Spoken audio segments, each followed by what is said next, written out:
Sir penicillin पढ़ा था sir, इससे पहले एस्पिरिन पढ़ा था। ओके गुड, ये हमने पढ़े थे, ज़बरदस्त। लेकिन हमने इसकी कुछ ब्रॉड क्लासिफिकेशन की थी, अगर आप लोगों को याद है हमने इसकी कुछ ब्रॉड क्लासिफिकेशन की थी, और वो ब्रॉड क्लासिफिकेशन जो थी वो थी on the basis of the bacterial structure, कि बैक्टीरियल स्ट्रक्चर क्या है। नंबर फर्स्ट उसमें हमने पढ़ी थी cell wall synthesis inhibitor. Okay, सबको आवाज मेरे आ रही है ना, कि सेल वॉल सिंथेसिस इनहिबिटर, कि सेल वॉल सिंथेसिस इनहिबिटर कौन कौन से हैं। इसी तरह जो है nucleic acid synthesis inhibitor, protein synthesis inhibitor, DNA synthesis inhibitor, ये हमने पढ़े थे। ये आप लोगों को मैंने डॉक्टर शमीम की जो बुक थी उससे पढ़ाया था, या अगर आप लिपनकार्ट की बुक को भी ओपन कर लें तो उसको भी आप आसानी से उसमें से आप देख सकते हो। मैंने आप लोगों को वो एक बैक्टीरिया की डायग्राम ड्रा की थी, आज मैंने दोबारा वो डायग्राम देख लिया यहाँ पे ये लिपन कार्ड में भी वो डायग्राम बहुत खूबसूरत दिया गया है, अगर आप उसको देख लें। बल्कि मैं आप लोगों को ट्राइंग टू शो यू, अगर आप देख सकते हो इसको, अगर ये आप लोगों को नजर आ रहा है, ये नजर आ रहा है आपको? कोई बंदा मुझे चैट में रिप्लाई कर ले या स्पीकर एक मिनट के लिए ऑन कर ले। 63 नजर आ रहा है आपको? जी। Okay good. हाँ, तो एक क्लासिफिकेशन हमने पढ़े थे कि inhibition of the metabolism, inhibition of the cell wall synthesis, inhibition of the protein synthesis, inhibition of the nucleic acid synthesis, ये सारी चीजें हमने पढ़े थे। फिर हमने इसमें से पढ़े थे दूसरे जो हमने पढ़े थे कि एंटीबायोटिक की सेलेक्टिविटी किस तरह करते हैं। आज की जो लेक्चर है ये मोस्टली मैं वो पुरानी चीज़ें आप लोगों को रिमाइंड करूंगा जो हमने ऑलरेडी पढ़ी थी। वजह उसकी ये है कि जो इस दरमियान में इतना टाइम गुजर गया तो आप लोगों का वो थोड़ा बैकग्राउंड जो है, एक दो स्मॉल टॉपिक जो है हम नहीं पढ़ेंगे, लेकिन मोस्टली चीज़ें जो हमने पढ़े थे वही चीज़ें मैं रिमाइंड कर लूँगा कि आप लोगों को थोड़ा बैकग्राउंड जो है दोबारा रिमाइंड हो जाए और हम सक्सेसफुली कंटिन्यू कर सके अपने इस लेक्चर को। तो हमने सेल वॉल सिंथेसिस इनहिबिटर, ये 4 क्लासेस हमने पढ़े थे। सेल वॉल सिंथेसिस इनहिबिटर, इस तरह nucleic acid synthesis inhibitor, protein synthesis inhibitor, ये सारी चीजें हमने पढ़े थे। इसके अलावा हमने पढ़े थे कि एंटीबायोटिक्स की जो सिलेक्शन है वो सिलेक्शन किस बुनियाद पे करते हैं। तो वो हमने अगर आप लोगों को याद है हमने कहा था कि ये जो है ये on the basis of the bacterial types, कि ये बैक्टीरियल टाइप्स जो है ये हमीद जो है होल्ड पे क्यों है, हमीद सियर जो है ये होल्ड पे है लेक्चर के दौरान। तो ये हमने पढ़े थे कि ये जो है antibiotics on the basis of the gram positive और ग्राम नेगेटिव, के ग्राम कौन से बैक्टीरिया है उसके बुनियाद पे हम क्या कर सकते हैं, इसको हम क्लासिफाई कर सकते हैं कि अगर ग्राम पॉजिटिव बैक्टीरिया है तो उसके लिए कौन से एंटीबायोटिक यूज़ करेंगे, और अगर ग्राम नेगेटिव बैक्टीरिया है तो उसके लिए कौन से यूज़ करेंगे। इसी तरह सेफ जी सर। कोई मसला है? आपकी माइक ऑन हो गई। सॉरी सर, एक मिनट सर। ओके, तो ये ग्राम पॉजिटिव बैक्टीरिया और ग्राम नेगेटिव बैक्टीरिया, इसके बुनियाद पे हम क्लासिफाई कर सकें। या हमने एक और तरह की क्लासिफिकेशन पढ़ी थी, अगर आप लोगों को याद आ रहा है, कि broad spectrum, narrow spectrum and extended spectrum. Saif आप मुझे बता सकते हो कि ये नैरो स्पेक्ट्रम एंटीबायोटिक्स क्या है? नैरो स्पेक्ट्रम एंटीबायोटिक कहते हैं। अपना माइक ऑन कीजिएगा और दोबारा बताइए मुझे कि नैरो स्पेक्ट्रम एंटीबायोटिक जो है वो क्या है?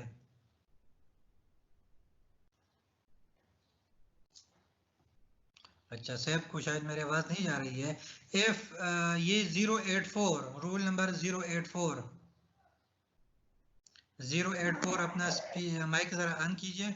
अच्छा, 084 मुझे बताइए कि सर मैं बताता हूँ सर जी जो मैं बताता हूँ सर, जो ब्रॉड स्पेक्ट नैरो स्पेक्ट्रम है, उनकी जो मतलब जो एक्टिविटी होती है वो एक स्पेसिफिक ग्रुप ऑफ बैक्टीरिया के लिए होती है, और जो ब्रॉड स्पेक्ट्रम होते हैं उनकी एज कम्पेयर टू नैरो ज्यादा होती है, मतलब ना ओके, वो वेरी ज्यादा गुड। बैक्टीरिया को okay okay, very good.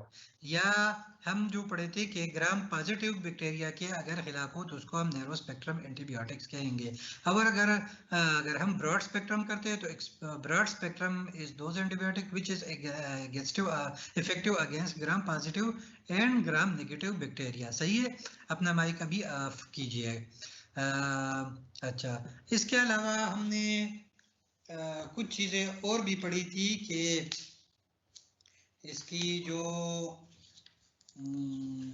Selection, अच्छा ये हो गया identification of the infecting organism की कौन सा है ऑर्गेनिज्म जो है इसको काज कर रहा है, पॉजिटिव है नेगेटिव है, उसको जो है कर रहा है।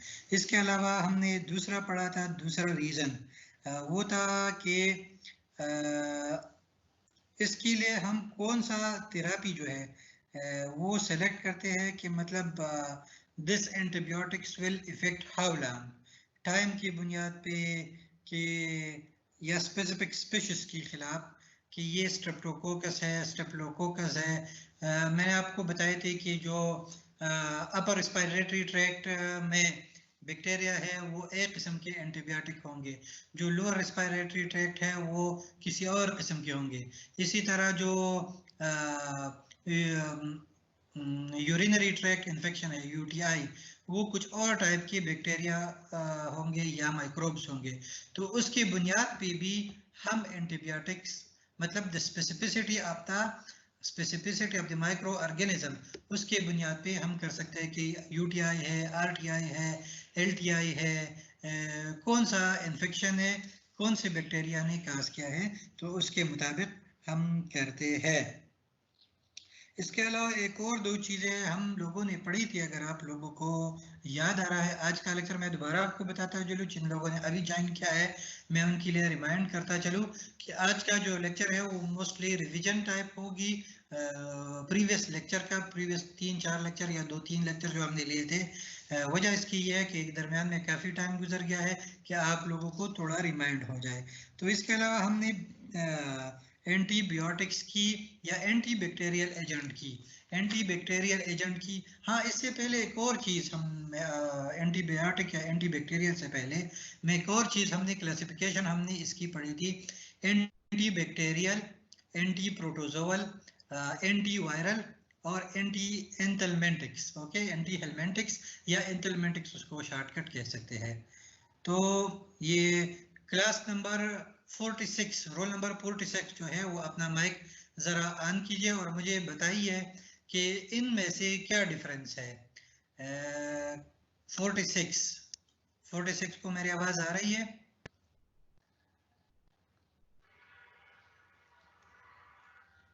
अच्छा, 46 शायद रिस्पॉन्ड नहीं कर रहा है। अच्छा ओके, हो गया। जी सर। अपना नाम बताइए। लुकमान बशीर सर। अच्छा लुकमान, गुड।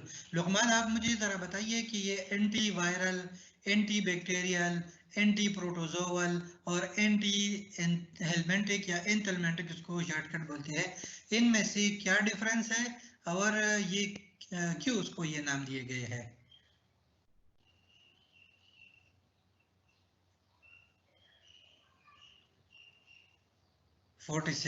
लुकमान।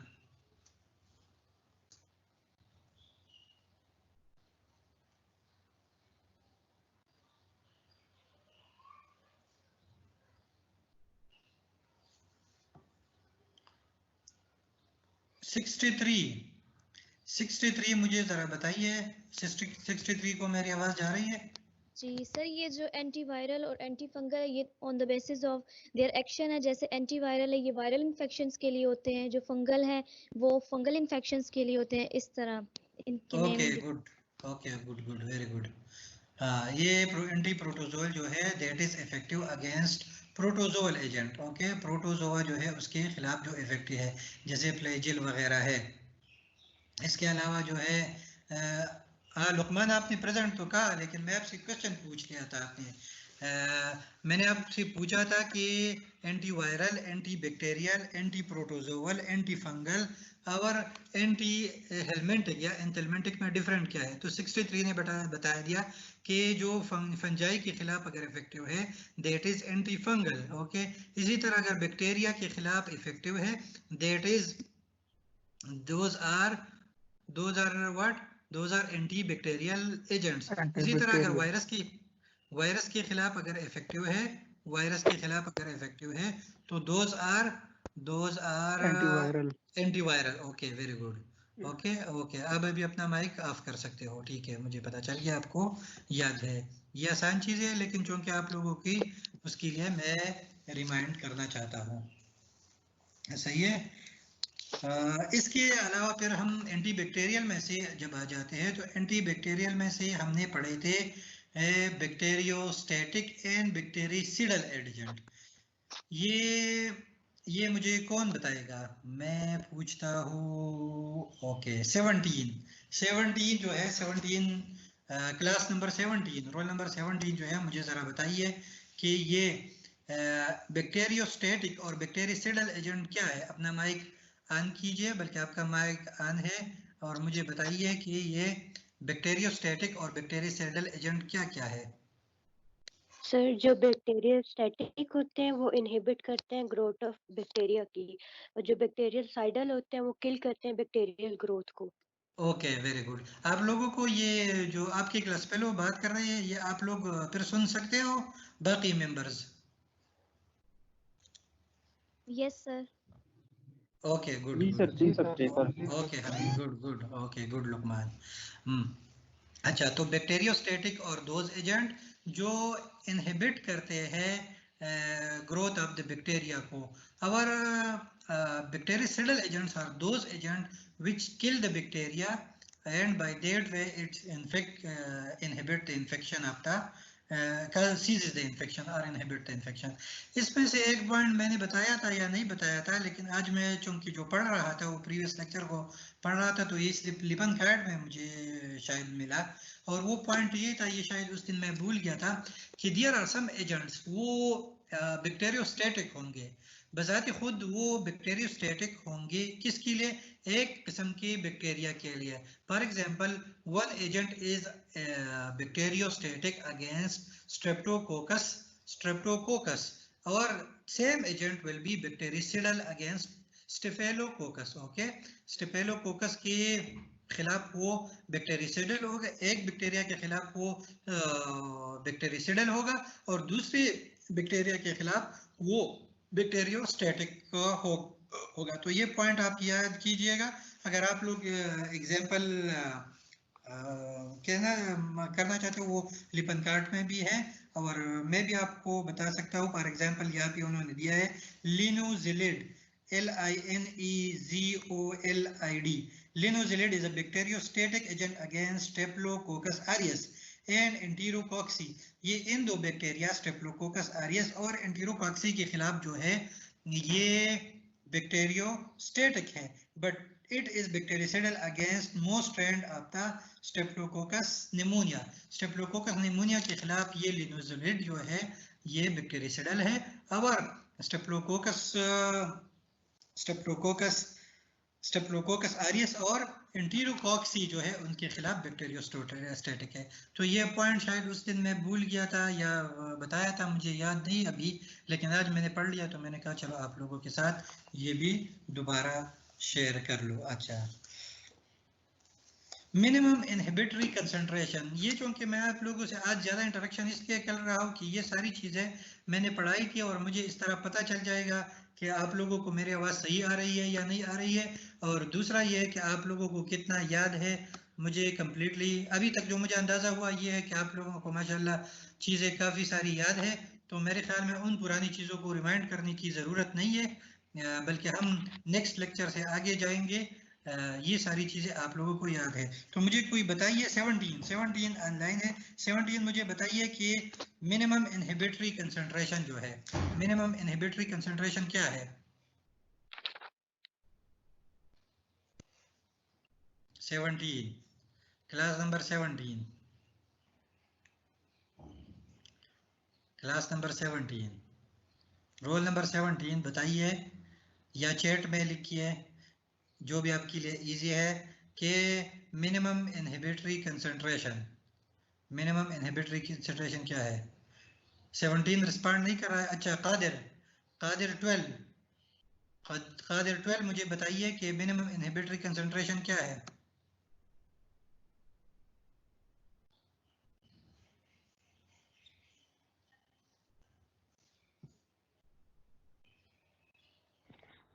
अस्सलाम वालेकुम सर।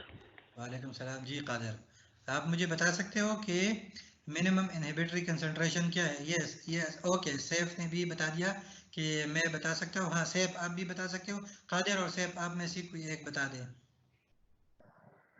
सर ये मिनिमम वो कंसंट्रेशन होती है जो बैक्टीरिया की जो विजिबल ग्रोथ होती है ना, उसको ये प्रिवेंट कर सकती है। सर ये बेसिकली डिपेंड करती है माइक्रो ऑर्गेनिज्म के ऊपर डिपेंड करती है कि मतलब हाँ वो कितने स्ट्रॉन्ग हैं वो।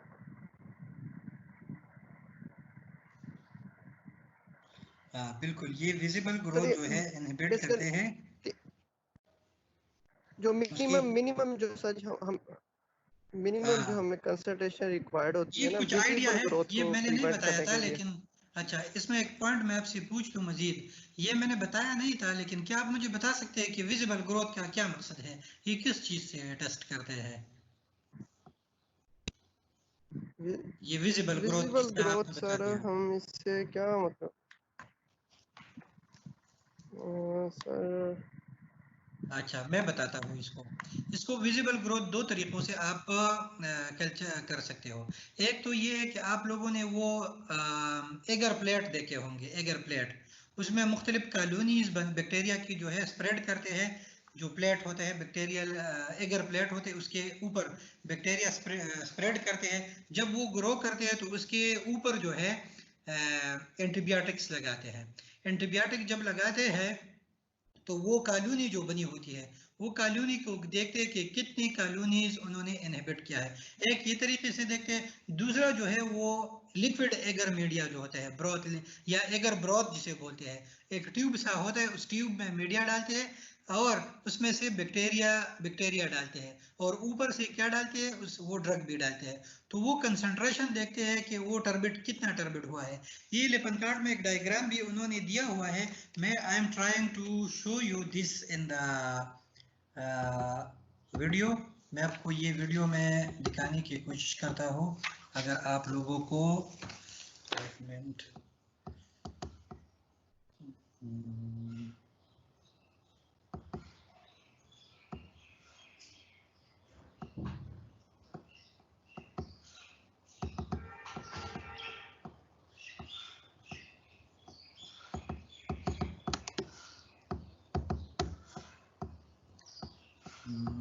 पता नहीं मेरी ये वीडियो किस तरह बड़ी हो जाएगी।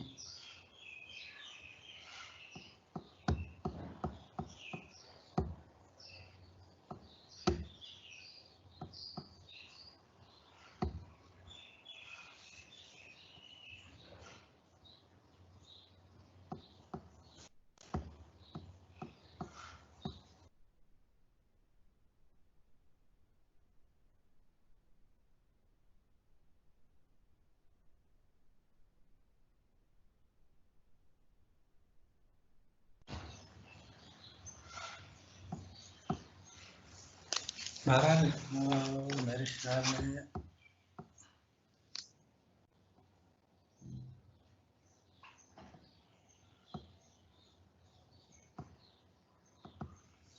अच्छा, मैं दिखाने की कोशिश करता हूँ। अगर आप इस बुक को देख ले, कोई मुझे रिप्लाई कर ले कि आप देख सकते हो इस डायग्राम को या इस बुक को, या एक मिनट मैं आपको बल्कि वहाँ से दिखा दूँ। That will be screen share मैं कर लूँ, that will be more good. नहीं नजर। ओके ओके, एक मिनट मुझे एक मिनट दे दीजिएगा। ये चूंकि पहला दिन है, हमें थोड़ा प्रॉब्लम होगा, लेकिन फिर इंशाल्लाह ये हम करते जाएंगे।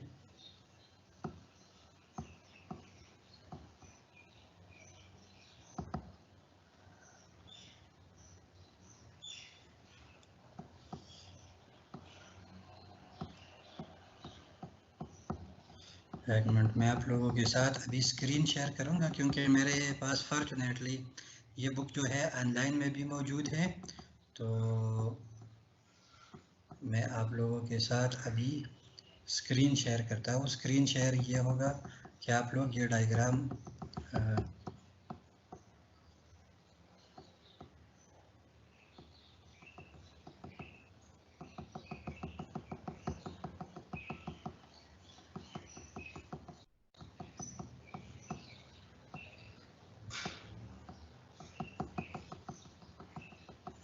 सर ये शो हो रहा है टैपिंग का ना, टैपिंग का शोर हो रहा है।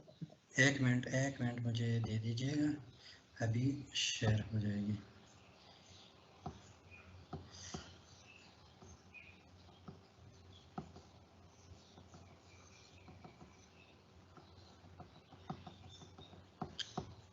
अभी आप लोगों के पास मेरी स्क्रीन शेयर हो गई या अभी भी नहीं है?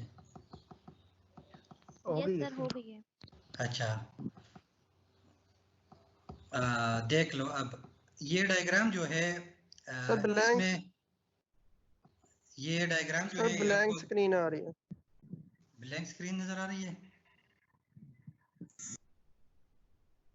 और किसी को दिख रहा है? स्क्रीन आ रही है। एक मिनट सर हमारी क्लियर है।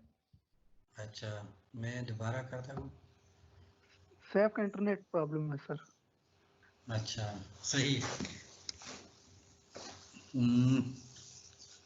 सैफ अभी भी नजर नहीं आ रहा है आपके पास? सर मुझे भी नजर नहीं आ रहे हैं। अच्छा सही। बहरहाल दो तरीकों से ये विजिबल ग्रोथ जो है ये मालूम करते हैं। आप अगर अपनी लिपन कार्ड की बुक को है तो उसमें भी ये बहुत खूबसूरत तरीके से है। एक तो ये है कि आप लोग जो एगर प्लेट होता है उस एगर प्लेट में से आप जो कॉलोनी बनते हैं, इस कॉलोनी पे आप एंटीबायोटिक अप्लाई करते हो और देखते हो कि ये कितनी कॉलोनीज को उन्होंने इनहिबिट किया है। एक तो इस तरीके से आप जो बैक्टीरिया की विजिबल ग्रोथ है वो मालूम कर सकते हो कि वो कितना विजिबल ग्रोथ जो है वो कितना इनहिबिट हुआ है।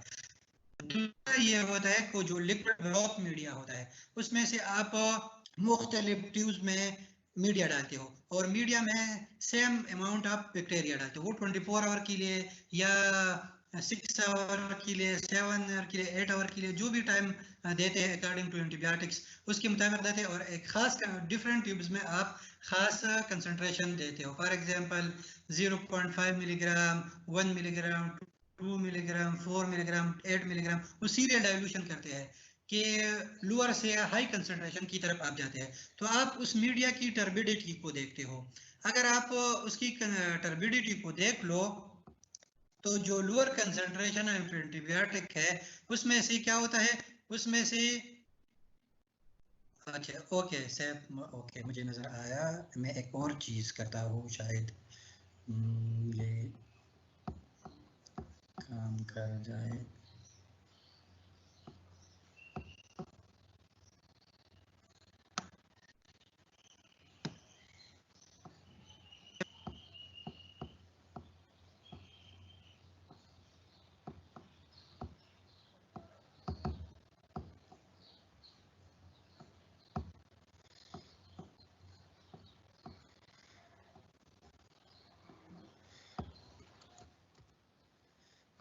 ये मैंने ये चैट में मैंने पेस्ट किया।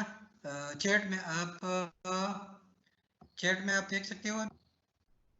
चैट में एक पिक्चर मैंने पेस्ट किया। कौन कौन दे सकता है चैट में पिक्चर जो मैंने पेस्ट किया?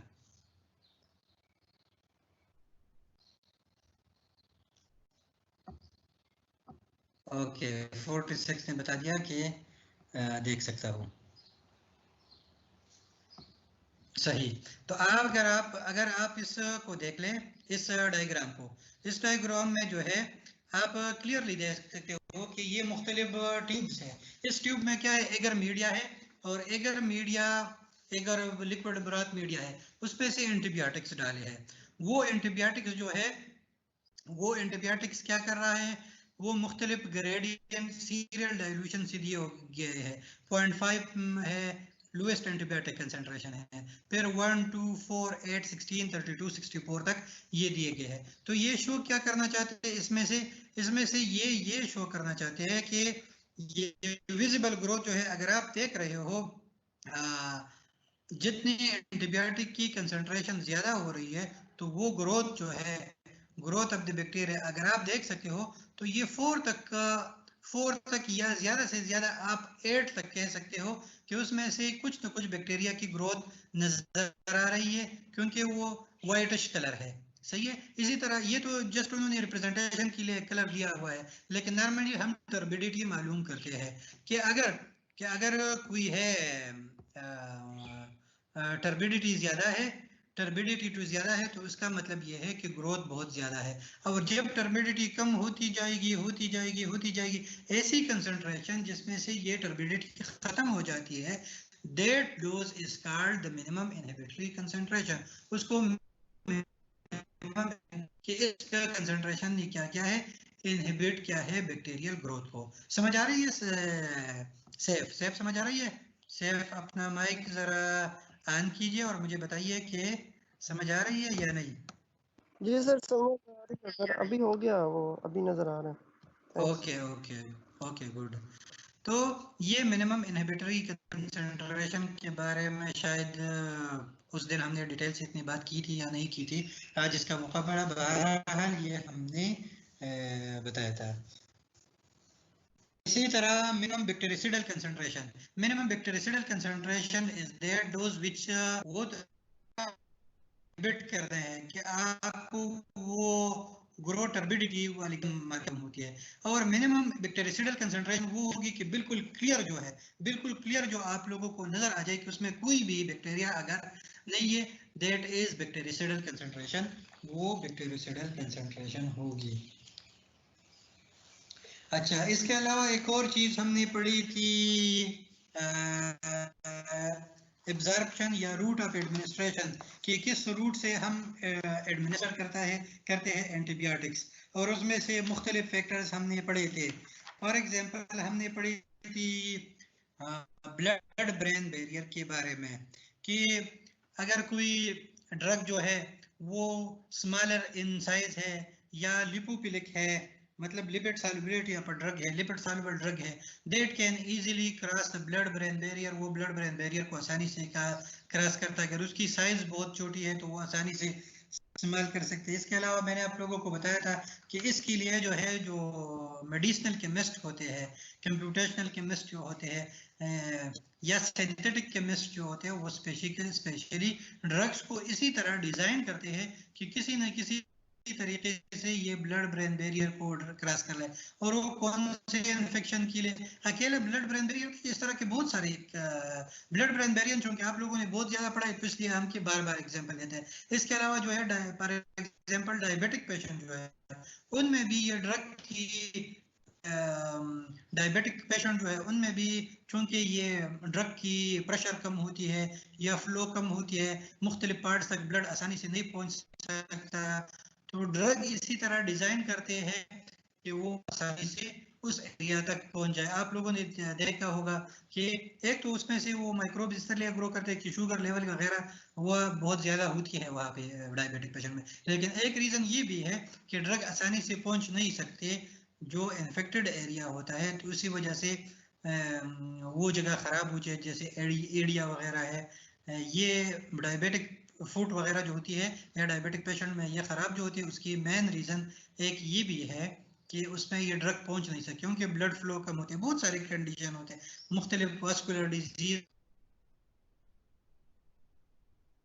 की कंडीशन नहीं पहुंच सकते, खास किस्म के एंटीबायोटिक काम नहीं करते। तो रूट ऑफ एडमिनिस्ट्रेशन हम डिजाइन करते हैं, ड्रग की सॉल्युबिलिटी डिजाइन करते हैं कि लिपिड सॉल्युबल है, वाटर सॉल्युबल है, इसको किसी तरह पहुंचाए। तो ये एक important selection of the drugs की हम बात करते हैं। ये मेन टॉपिक जो है सिलेक्शन ऑफ द ड्रग्स, हमने पहले पढ़े थे कि टाइमिंग इसकी क्या है, कौन से टाइप्स की बैक्टीरिया है, कहाँ पे हमने पहुंचाना है, कितनी कंसंट्रेशन या कितनी डोज उसकी चाहिए, ये सारे हम सिलेक्शन ऑफ एंटीबायोटिक की में पढ़ रहे हैं। तो उसमें से एक फैक्टर जो है ये रूट ऑफ एडमिनिस्ट्रेशन है कि किस तरीके से ये पहुंचा रहे हैं। इसमें से आज मैंने ये देख लिया एक और टॉपिक कि प्रोटीन बाइंडिंग ऑफ ड्रग, ये भी हमने शायद नहीं पढ़ा था उस दिन कि कुछ ड्रग जो है वो प्रोटीन के साथ बाइंड हो जाते हैं। जब वो उसके साथ बाइंड हो जाते हैं तो फिर वो आसानी से पेनिट्रेट नहीं कर सकते इनटू द मुख्तलिफ इनटू डिफरेंट टिश्यूज, जैसे टेस्टिस है,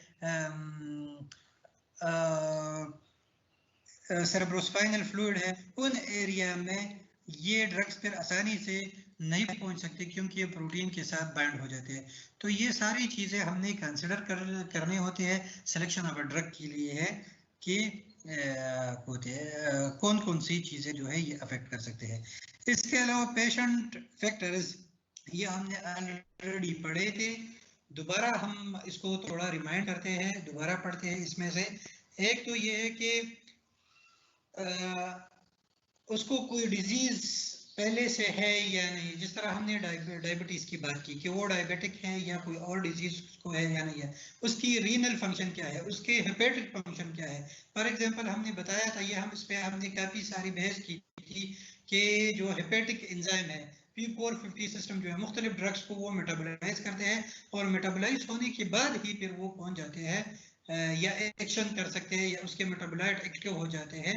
तो ये सारी चीज़ें कंसिडर करते हैं पेशेंट फैक्टर्स में, ये सारे आ जाते हैं कि उसका जो हेपेटिक डिस्फंक्शन है या नहीं है, या हेपेटिक मेटाबॉलिक रेट उसका क्या है, रीनल डिस्फंक्शन है या एक्सक्रीशन उसके क्या है, उसका एज क्या है, बच्चा है बूढ़ा है, क्योंकि बच्चों के लिए एक किस्म के एंटीबायोटिक देते हैं, बूढ़ों के लिए पीडियाट्रिक और जीरियाट्रिक्स के आपको सुना होगा। तो एज उसमें से लैक्टेशन प्रेगनेंसी सारे किस्म के एंटीबायोटिक्स, जनरली ड्रग्स भी, लेकिन एंटीबायोटिक की चूंकि हम बात करते हैं, एंटी माइक्रोबियल एजेंट की हम बात करते हैं, तो ये फैक्टर सिलेक्शन ऑफ एंटीबायोटिक के दौरान हम ये भी कंसिडर करते हैं कि कौन से पेशेंट जो है वो आया प्रेग्नेंट है या नहीं है, वो उसका एज क्या है, उसकी जो है हेपेटिक मेटाबॉलिज्म रेट क्या है, रीनल एक्सक्रीशन रेट क्या है, ये सारी चीज़ें जो है ये हम कंसिडर करते हैं सिलेक्शन ऑफ द ड्रग्स के दौरान। इसके अलावा एक दो चीज़ें ये तो हमने शुरू से पढ़ी थी कि दो और चीज़ें इन्होंने लिखी है, safety of the agent and cost of the therapy.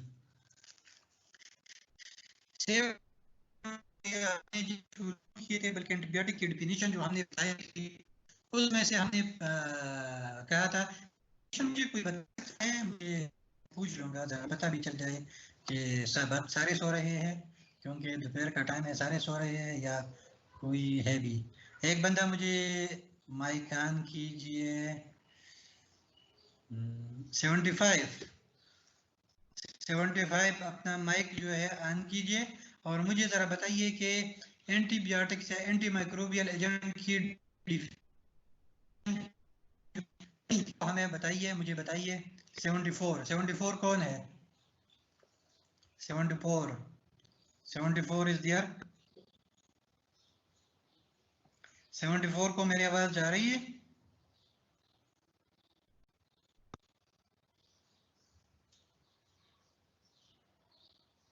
Seventy five को मेरी आवाज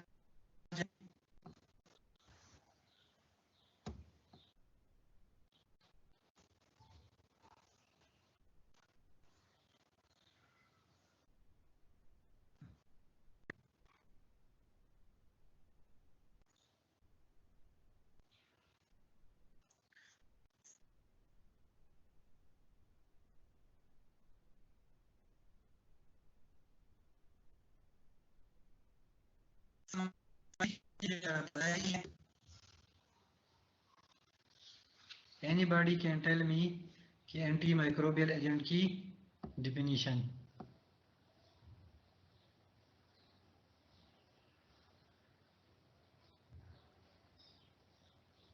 अच्छा, मेरी आवाज कट रही है। 58 ने बताया, 75 और 58। अच्छा, 78 में दोबारा पूछता हूँ, आप मुझे एंटी माइक्रोबियल एजेंट या एंटी बैक्टीरियल एजेंट या एंटीबायोटिक की डिफिनीशन मुझे बताइए।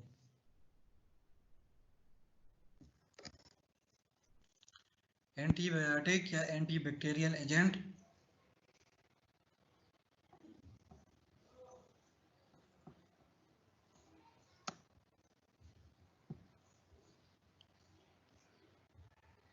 $75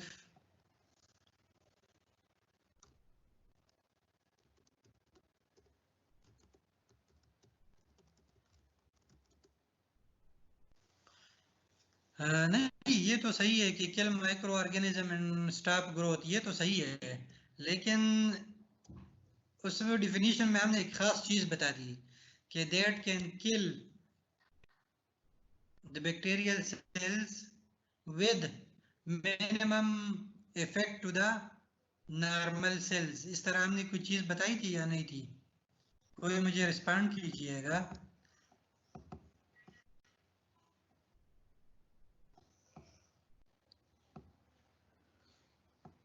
हाँ बिल्कुल, अभी आप लोगों को याद आ रहा है कि that have the maximum effect use of bacteria infection without injury to the host cells. जो होस्ट सेल्स है या जो नॉर्मल सेल्स है उसको क्या करेगा? मैक्सिमम। नॉर्मल सेल्स की तो खैर हम बात करते हैं स्पेशली एंटी कैंसर एजेंट है, लेकिन जिस तरह 17 ने यहाँ पे लिखा बहुत खूबसूरत तरीके से कि use for bacteria infection without injury to the host cells, के जो बैक्टीरियल सेल्स को कंप्लीटली डिस्ट्रॉय करेगा या इनहिबिट करेगा और मिनिमम नुकसान पहुंचाएगा होस्ट सेल्स को without harm to the normal cells. Okay, 70 ने भी बता दिया कि होस्ट सेल्स को मिनिमम नुकसान पहुंचाएगा और किल करेगा बैक्टीरियल सेल्स को। तो सेफ्टी ऑफ द एजेंट की जब हम बात करते हैं कि उसको सेफ कंसिडर करते हैं, तो एक तो ये फैक्टर है, ये तो सारे एंटीबायोटिक्स के हवाले से है। दूसरी सेफ्टी के हवाले से आप मुझे कोई बता सकते हैं कि सेफ्टी के हवाले से दूसरा हम कौन सा फैक्टर्स है जिसके बुनियाद पे हम सेफ्टी कंसिडर कर सकते हैं? सेफ्टी कंसिडर करते हैं सिलेक्शन के दौरान। सिलेक्शन के दौरान हम सेफ्टी कंसिडर करते हैं कि ये antibiotic this antibiotic is safe. तो वो कौन से एंटीबायोटिक, कौन से फैक्टर्स होते हैं सेफ्टी के हवाले से कि जो हम कंसिडर करते हैं? कोई भी मुझे बता दे, लिख दे, माइक के जरिए बता दे। अच्छा, किसी ने जवाब दे दिया, देखते हैं किसने बता दिया। अच्छा, मैं दोबारा रिपीट करता हूँ। सिलेक्शन की हम बात करते हैं, selection of the antibiotic. Selection के एंटीबायोटिक के दौरान के लिए हमने ये सारी चीजें पढ़ ली। हमने ये सारी चीजें पढ़ी कि ये कौन से ऑर्गेनिज्म के खिलाफ करते हैं, क्या है, ड्रग इनहिबिटरी कंसंट्रेशन क्या है। लेकिन एक चीज अभी मैं पूछ रहा हूँ, एक हमने डिफिनीशन में पढ़ी थी कि एंटीबायोटिक जो है, these are those agent which could have the maximum effect on the bacterial effect without harming the host cells और without injury to the host cell, कि होस्ट सेल को ये नुकसान नहीं पहुंचाएगा और मैक्सिमम नुकसान या मैक्सिमम हार्म जो है वो पहुंचाएगा बैक्टीरियल सेल्स को। लेकिन सेफ्टी के हवाले से हमने एक और चीज भी कंसिडर करते हैं, क्योंकि वो सेफ्टी के हवाले से वो चीज जो हम कंसिडर करते हैं, आप लोगों की जहन में कोई आ रहा है कि वो कौन सा पॉइंट है जो हम सेफ्टी के हवाले से इसके अलावा हम कंसिडर करते हैं, जो हमने बता दिए सेफ? मकसद ये है कि what are those factor which we consider during selection of antibiotic for safety of antibiotic, कि ये एंटीबायोटिक सेफ है इस पेशेंट के लिए। तो वो कौन सा फैक्टर्स है जो सेफ्टी के लिए हम कंसिडर करते हैं? सेफ्टी के लिए वो कौन से फैक्टर है जो हम कंसिडर करते हैं एक एंटीबायोटिक के सिलेक्शन के दौरान?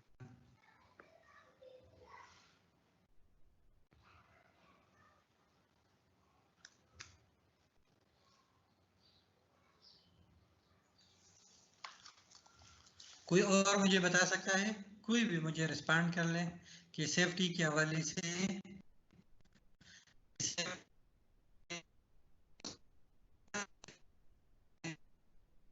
दौरान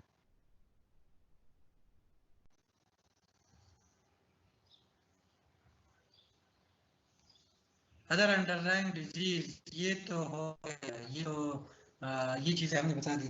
इसके लिए एडवर्स इफेक्ट की जब हम बात करते थे उसके बारे में हमने बता दी कि एडवर्स इफेक्ट जैसे hyper sensitivity reactions, for example कि कुछ जो होते हैं वो completely shock type condition produce करते हैं या रैशेज लेके आते हैं, स्किन रैशेज वगैरह ये चीज़ें लेके आते हैं, तो उन चीज़ों को भी हम सेफ्टी के लिए consider. Toxicity, very good, okay, toxicity, ये अभी आपने 58 ने सही बता दिया कि टॉक्सिसिटी जो है हम कंसिडर करते हैं कि whether this drug is toxic और नॉट, तो ये सारी चीज़ें हम कंसिडर करते हैं। अच्छा, अभी ये हो गया cost of the therapy, cost के एक्सपेंसिव है या नहीं है, ये तो हम ये कंसिडर करते हैं। अच्छा, इसके अलावा एक और चीज़ हमने पढ़ी थी, combination of the anti microbial agents, combination of the या combine therapy, combination of the anti microbial agent या कंबाइन थेरेपी के बारे में मुझे कोई बता सकता है कि ये क्या है और इसके बारे में हमने क्या पढ़ा था? ये इसलिए आज मैं बार बार बहुत सारी चीज़ें आप लोगों से पूछ रहा हूँ कि जो उनकी ये चीज़ें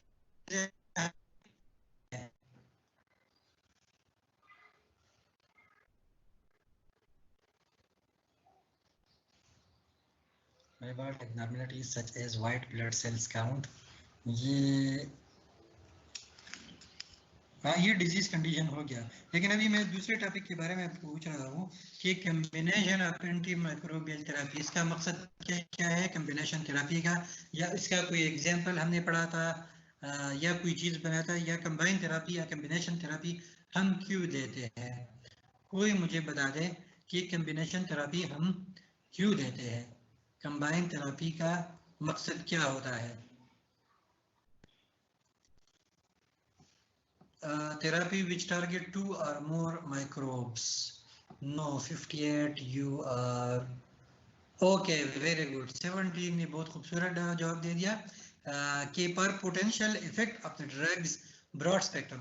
एक तो ये है कि हम किसी ड्रग की इफेक्ट को पोटेंशिएट करना चाहते हैं। इसके एग्जांपल मैंने आप लोगों को अगमेंटीन दिया था, अगर आप लोगों को याद है कि अगमेंटीन में क्या होता है, एमॉक्सिसिलिन प्लस क्लेविलानिक एसिड इसके साथ होती है, तो दोनों कॉम्बिनेशन जो है कॉम्बिनेशन में काम करते हैं और एक जो है दूसरे की एफिकेसी को, ओके 63 ने बता दिया कि एफिकेसी को इंक्रीज करते हैं, एफिकेसी को इंक्रीज करते हैं या क्या करते हैं उसके इफेक्ट को जो है हम पोटेंशिएट करते हैं, या साइनर्जिस्टिक टाइप ऑफ इफेक्ट जो हमें दरकार होती है उसके लिए हम कंबाइन थेरेपी करते हैं। दूसरा ये होता है कि हम ब्रॉड स्पेक्ट्रम, एक किस्म के एंटीबायोटिक है वो ग्राम पॉजिटिव के खिलाफ इफेक्टिव है, दूसरा किस्म का एंटीबायोटिक है that is effective against gram negative bacteria, तो दोनों को हम इकट्ठे दे देते हैं, कंबाइन थेरेपी दे देते हैं कि उस बोथ टाइप ऑफ इन्फेक्शन जो बोथ टाइप ऑफ बैक्टीरिया की वजह से है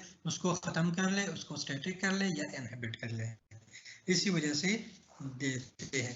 और इसका आम जिंदगी में आप लोगों की एग्जांपल जो हमने दी थी वो ये थी कि अगमेंटीन जिसमें से एमॉक्सिसिलिन प्लस क्लेविलानिक एसिड है।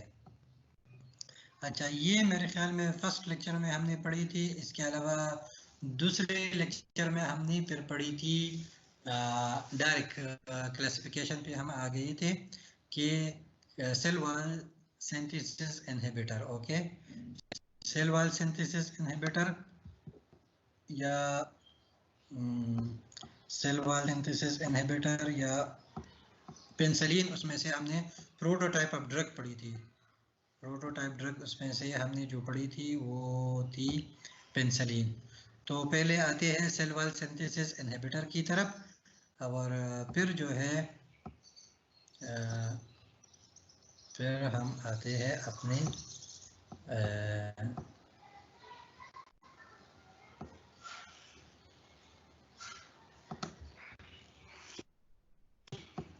उसकी तरफ।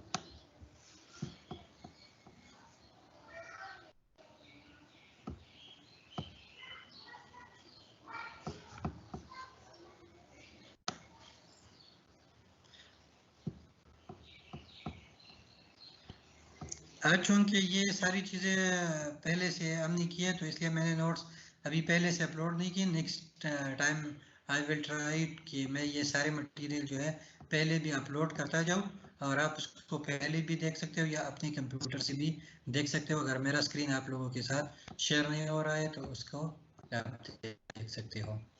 अच्छा, सेल वॉल सिंथेसिस इनहिबिटर जो है हमने मुख्तलिफ क्लासिफिकेशन हमने दिए थे। अगर आपको मेरा स्क्रीन नज़र आ रहा है तो उस पर भी देख सकते हो कि सेल वॉल है, आरएनए, डीएनए है, प्रोटीन सिंथेसिस है। इन सारी चीज़ों की बुनियाद पे हम क्लासिफाई कर सकते हैं। तो हमने सबसे पहले जो पढ़े थे उसमें से हमने पढ़ी थी सेल वॉल सिंथेसिस इनहिबिटर। पहला वाला जो है cell wall synthesis inhibitor. Okay, cell wall synthesis inhibitor में जो मेन ड्रग्स है, दो किस्म के ड्रग्स हमने पढ़े थे प्रोटोटाइप्स के, जो है पेनिसिलिन और सेफेलोस्पोरिन, और फिर अदर्स आते हैं, पेनिसिलिन और सेफेलोस्पोरिन आते हैं, या पेनिसिलिन इसको जनरली बताते हैं कि पेनिसिलिन एंड अदर्स। तो पेनिसिलिन, सेफेलोस्पोरिन, या अगर आपको देते हैं कि पेनिसिलिन एंड अदर्स, तो पेनिसिलिन एंड अदर्स का मतलब यह है कि पेनिसिलिन है, पेनिसिलिन के साथ सेफेलोस्पोरिन है, क्योंकि पेनिसिलिन और सेफेलोस्पोरिन में उस दिन भी आप लोगों को बताया था, अगर आप लोगों को याद है, कि इन दोनों की तकरीबन एक जैसी स्ट्रक्चर है, सिर्फ जो इनके साथ वो ग्रुप अटैच है, एक नंबर 5 पोजीशन पे, 6 पोजीशन पे, या 6 और 7 पोजीशन पे। इसी तरह थोड़ा सा डिफरेंस है पेनिसिलिन और सेफेलोस्पोरिन के दौरान। इनका मैकेनिज्म ऑफ एक्शन भी हम दोबारा भी रिपीट करेंगे, लेकिन इनका मैकेनिज्म ऑफ एक्शन भी एक जैसा है। और फिर अदर्स में जो है हम कार्बोपिनेम या इमिपिनेम या ग्लाइकोपेप्टाइड्स वगैरह, इनको जो है हम पढ़ते हैं अदर्स में। अदर्स ये भी वही है, सिर्फ ये कि पेनिसिलिन में अगर आप लोगों को याद है तो बीटा लैक्टेमेज एंजाइम हमने पढ़ा था कि कुछ बैक्टीरिया जो होते हैं वो बीटा लैक्टेमेज उनमें से नहीं होते। तो बीटा लैक्टेमेज अगर उसमें से नहीं होती तो पेनिसिलिन या सेफेलोस्पोरिन वगैरह उस पर असर नहीं कर सकते।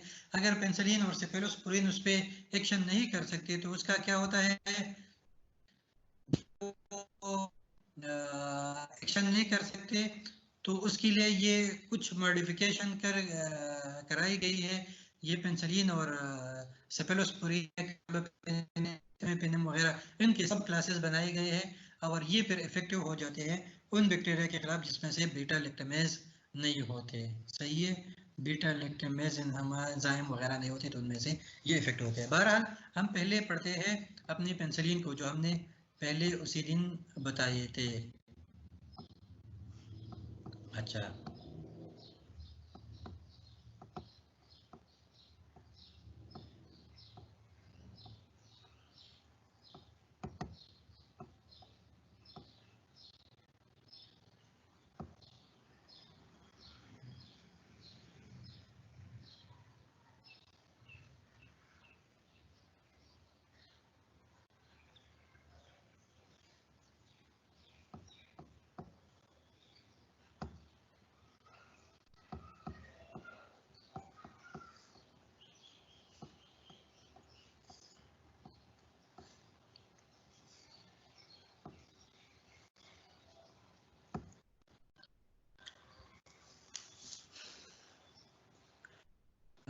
मेरा स्क्रीन किसी को नजर आ रहा है? कोई बता सकता है कि स्क्रीन किसी को नजर आ रहा है?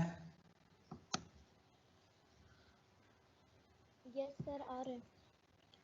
Okay, good. तो के बारे में ये तो आप सब लोगों को पता होगा। उस दिन भी हमने पढ़ा था कि एलेक्जेंडर फ्लेमिंग जो है इसने पहले डिस्कवर किया था, और ये सेल वॉल सिंथेसिस इनहिबिटर जो है उसमें से हम सबसे पहले ये पढ़ते हैं। ये प्रोटाइप जो है उसमें से हम ले लेते हैं। एंटी माइक्रोबियल एजेंट है, वाइडली यूज है बैक्टीरियल एजेंट के खिलाफ, और बहुत सारे है, लेकिन मैकेनिज्म ऑफ एक्शन हमने इसका बहुत डिटेल से पढ़ा था। मुझे मैकेनिज्म ऑफ एक्शन कौन बताएगा? मुझे मैकेनिज्म ऑफ एक्शन कौन बताएगा? 48 is present.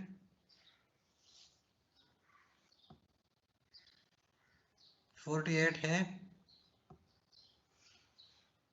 48 can listen me. Okay 48 ने रिप्लाई कर लिया. ओके 48 आप मुझे बताइए कि पेनिसिलिन का जो मैकेनिज्म ऑफ एक्शन है वो आपको कुछ याद है या नहीं है? मुझे जरा बताइए. अपना माइक ऑन कीजिए और मुझे बताइए.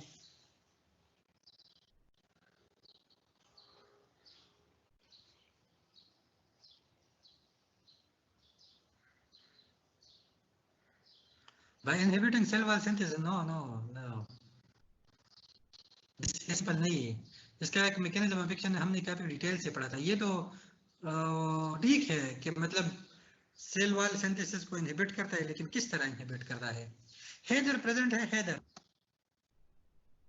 हैदर प्रेजेंट है या नहीं? कोई मुझे बता दे. हैदर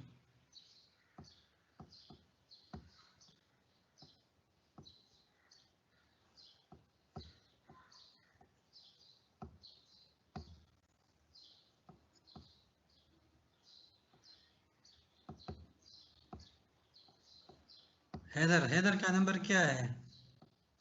अली हैदर.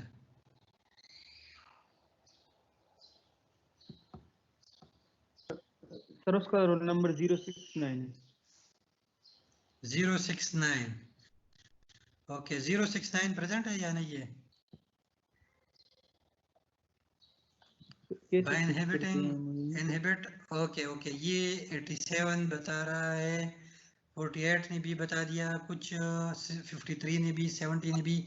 ओके मैं दोबारा वो, आप भी चैट में देख रहे हो, मैं भी पढ़ता हूँ आप लोगों के साथ.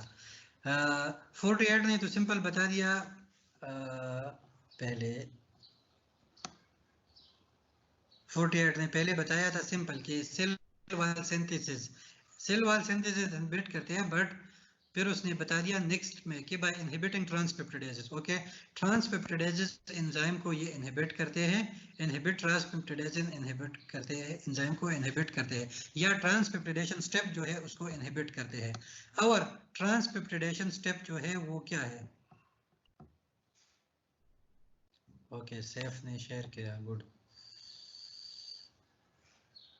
Bye blocking transpeptidation of the peptidoglycan. Okay 84 ने और भी खूबसूरत बता दिया कि ये पेप्टिडोग्लाइकान्स जो है उसको इनहिबिट करते हैं, ब्लॉक करते हैं ट्रांसपेप्टिडेशन के जरिए.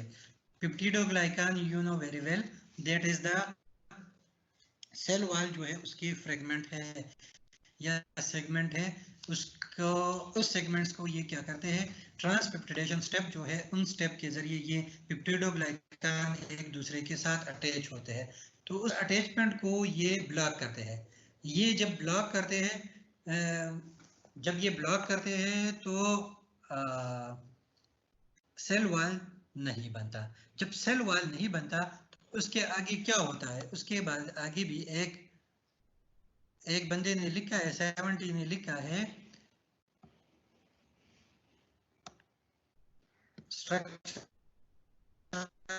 सेल वॉल पेप्टिडोग्लाइकान 84 इसने ये भी बता दिया. गुड. यहाँ पे 70 ने लिखते हैं interact with autolytic enzyme and kill them.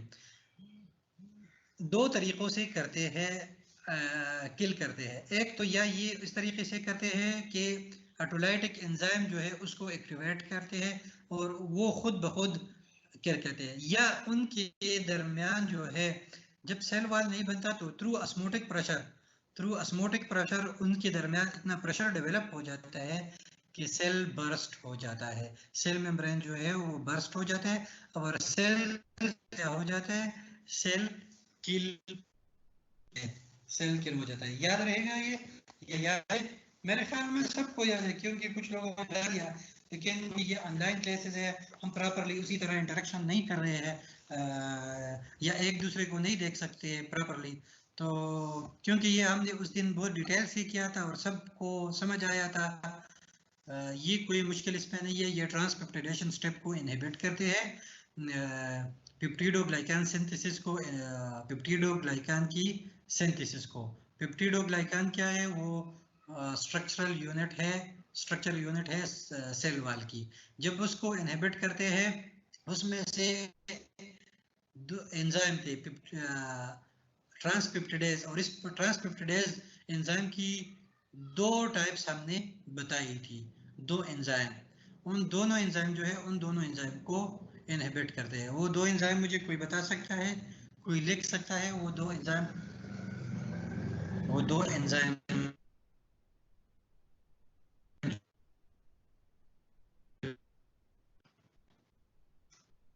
पेप्टिडेजेस जो है, ट्रांसपेप्टिडेजेस, ओके, ट्रांसपेप्टिडेजेस एंड एंडोपेप्टिडेजेस, ओके।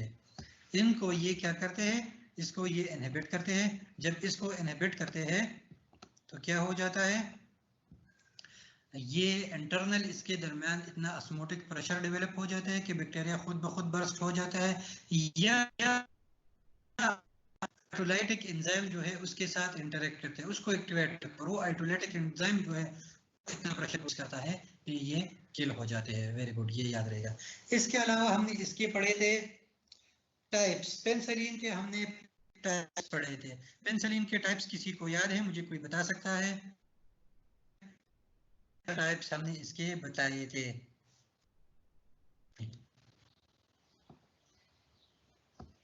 ये लिस्ट इन्होंने शेयर की, मैं देखता हूँ।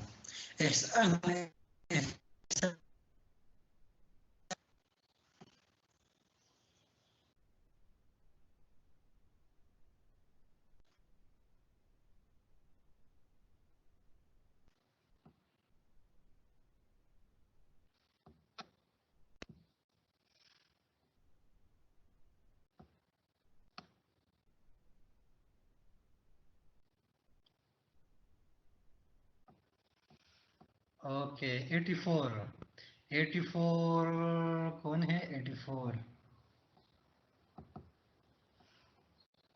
84 is Dimra Bashir. Okay, very good दिमरा।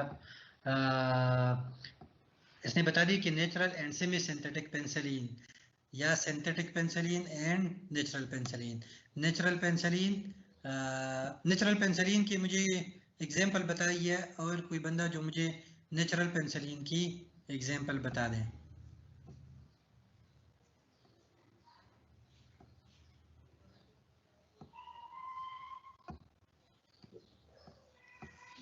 Penicillin G. Penicillin G, very good.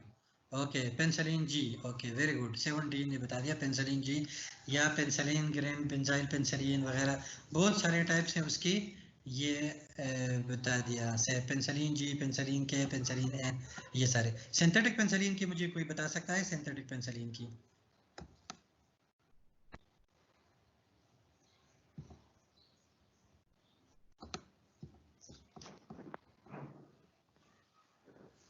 Penicillin C है। Procaine penicillin, okay, very good, procaine penicillin. बहरहाल ये सारी चीजें आप लोगों को याद है। इसके अलावा हमने ये तो टाइप्स हमने पढ़ी थी। इसके अलावा हमने एक और पढ़ी थी, एक और चीज, that is the adverse effect of the, या side effect of the, side effect या adverse effect of the penicillin. वो मुझे कोई बता सकता है कि पेनिसिलिन की साइड इफेक्ट्स या एडवर्स इफेक्ट्स क्या है?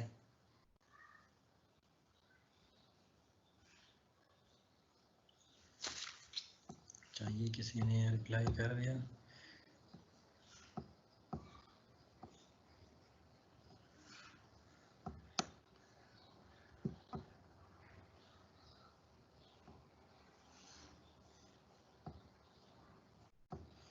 एक मिनट, बहुत सारे मैसेजेस आ गए, अब मेरे लिए शायद पढ़ना मुश्किल हो गया। ओके, लेकिन लिखना है, सिर्फ कॉपी पेस्ट नहीं करना है, सही है? Skin rashes, epigastric disorder, skin rashes, diarrhoea, hypersensitivity, Nazia, vomiting, diarrhoea, hypersensitivity reaction, उसकी जो है वो बेसिक वो है। 17 ने क्यों?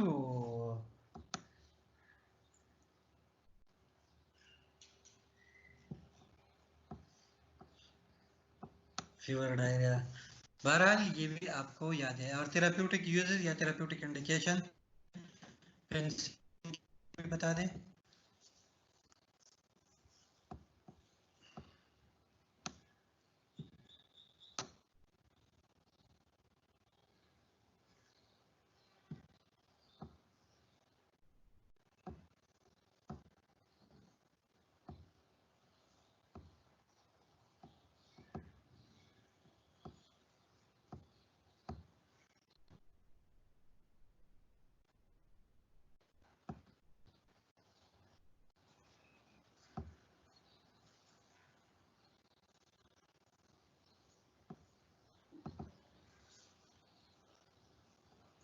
अच्छा, बहुत सारे रिप्लाईज आ गए 63, 84, 70, 53, 53 सारों के साथ। ओके, देखते हैं क्या क्या रिप्लाईज आ गए।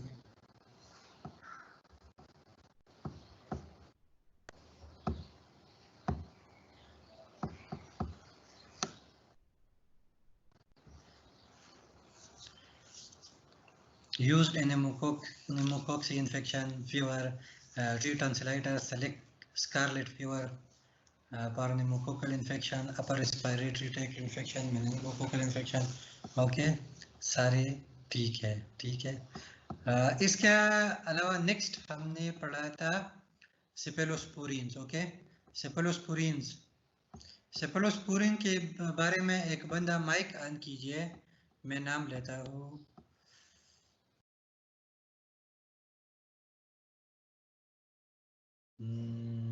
ओके, किसका नाम ले लूँ?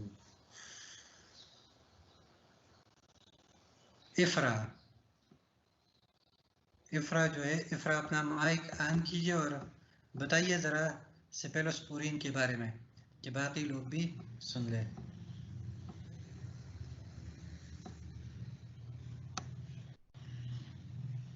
इफ्रा है? इफ्रा इज प्रेजेंट और नॉट?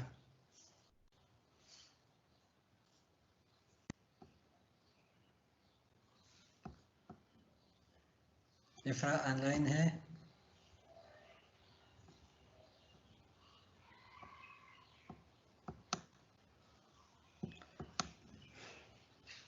कादिर, कादिर मुझे बताइए, कादिर मुझे बताइए कि सेफेलोस्पोरिन के बारे में हमने क्या पढ़ा था, वो ज़रा इसमें से 1 या 2 3 पॉइंट्स रिपीट कीजिए। कादिर, मेरी आवाज़ आ रही है?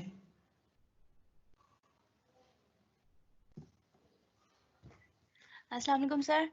वालेकुम सलाम। कौन? सर इफ्रा। 52 इफ्रा। ओके इफ्रा, ओके इफ्रा, सेफेलोस्पोरिन के बारे में बताइए। सर ये स्ट्रक्चरली मॉडिफाइड पेनिसिलिन्स होती हैं और इनका ब्रॉड स्पेक्ट्रम होता है। इसके अलावा ये they are produced by a fungus name cephalosporium और इनका सेकंड नेम होता है सिफामाइसिन। और इनका कॉमन नेम है 7 अमाइनो सिफेलोस्पोरेमिक एसिड और इसकी 4 जनरेशंस होती हैं। फर्स्ट जनरेशन नैरो स्पेक्ट्रम होती है और वो मोस्टली इफेक्टिव होती है against gram positive bacterias. For example cefadroxil है, ये 4 सिफाजोलिन जनरेशन जो है, first generation, second generation, third generation and fourth generation. तो फर्स्ट और एक एग्जांपल बताइए। जो बंदा कह सकता है वो अपना माइक ऑन कीजिए और फर्स्ट जनरेशन की एग्जांपल बताइए, सेकंड की, थर्ड की और फोर्थ और फिफ्थ की। सर फर्स्ट की जो एग्जांपल है वो हमारे पास स्टेप्लो फोकस है। फर्स्ट की एग्जांपल स्टेप्लोकोकस है? नहीं, आप बैक्टीरिया की मैं पूछ रहा हूँ। जी सर। फर्स्ट जनरेशन एंटीबायोटिक सेफेलोस्पोरिन की एग्जांपल पूछ रहा हूँ। ड्रग्स पूछ रहा हूँ। सिफाड्रॉक्सिल, सिफाजोलिन है। फर्स्ट जनरेशन की एग्जांपल।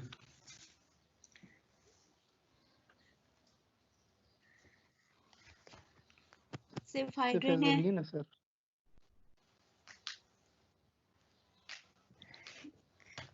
सर सेफापिरिन है, सेफाडीन है। क्या है कि मैंने एक प्रोटोटाइप लिखी थी। अगर आप लोगों के पास अपने नोट्स मौजूद हैं या जो मैंने अपलोड किए थे अगर वो मौजूद हैं तो आप आसानी से बता सकते हो उसे। सर नोट्स हॉस्टल में रह गए हैं और सर पोर्टल खोल नहीं रहा। अच्छा सही। अच्छा इफ्रा बताइए फर्स्ट जनरेशन की सिफाजोलिन है, सिफाड्रॉक्सिल है और सिफाइड्रिन है। सिफाडॉक्सिल है, ओके सिफाडॉक्सिल मैंने बताया था। सिफराडीन है। Second cephradine, okay. Third generation की थर्ड जनरेशन की हाँ सिफ्ट्रिक्सोन है, सिफ्ट्रिक्सोन सिफोटॉक्सिन थर्ड है जनरेशन है। सिफ्ट्रिक्सोन थर्ड जनरेशन और मैंने थर्ड में बताया था। सिफ्लोपेराजीन है। सिफ्टोक्साइम मैंने थर्ड और बताया था या थर्ड नहीं था? सिफ्टोक्साइम मैंने थर्ड जनरेशन में बताया था या नहीं था? जी सर बताया था। सिफोटोक्साइम मैंने बताया था थर्ड जनरेशन में। और सिफाक्सिडीन या सिफेक्सिडीन ये मैंने बताए थे सेकंड में। फोर्थ जनरेशन में मैंने क्या बताया था? मैंने वही बताए थे जो कॉमन है और मार्केट में अवेलेबल है। इसी तरह तो बहुत सारे होंगे, मैं वही सुनना चाहूंगा जो मैंने बताए थे जो कॉमन है मार्केट में जो प्रेजेंट है। सिफिफाइम याद है किसी को? सिफिफाइम फोर्थ जनरेशन के मैंने बताई थी। सिफिफाइम CEFPIME है या CEFF है। एफ और पी दोनों में है, एफ आगे है या पी पीछे है? दोनों में एक आगे एक पीछे। स्पेलिंग आप खुद कंफर्म कीजिएगा, बल्कि मैं देख लूँ यहाँ पे एक मिनट। हाँ सिफिफाइम CEFEPIME सिफिफाइम ये फोर्थ जनरेशन की है, फोर्थ जनरेशन की। सही है। तो बहरहाल डिपेंडिंग ऑन द सेंसिटिविटी या सेलेक्टिविटी, सेंसिटिविटी की बुनियाद पर ये जनरेशन दिए गए हैं इसकी उसकी सेफेलोस्पोरिन की। सही है। साइका इकबाल 86 ऑनलाइन है या नहीं है? 86 ऑनलाइन है?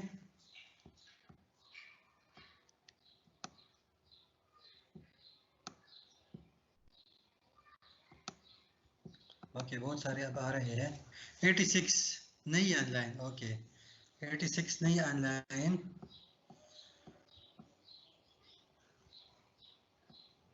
हसन महमूद 50 ऑनलाइन है या 50 भी नहीं है?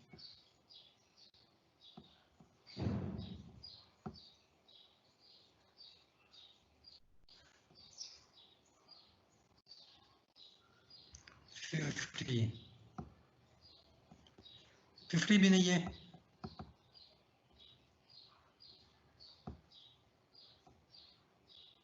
फोर्टी सिक्स जरा मुझे रिप्लाई कीजिए। 46 तो ऑनलाइन है।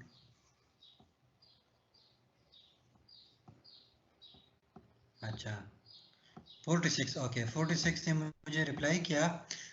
46 आप मुझे बताइए कि ये सेफेलोस्पोरिन जो है, सेफेलोस्पोरिन ये किस तरह एक्शन मैकेनिज्म ऑफ एक्शन इसका क्या है? अपना माइक ऑन कीजिए और बाइक में बताइए।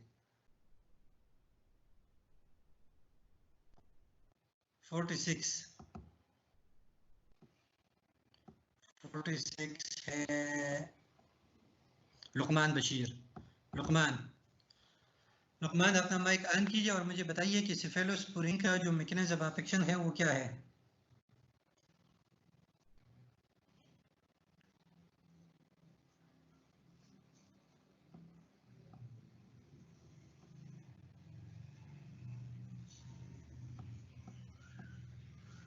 सेफ आप ना बताइए। लुकमान अपना माइक ऑन कीजिए और बताइए।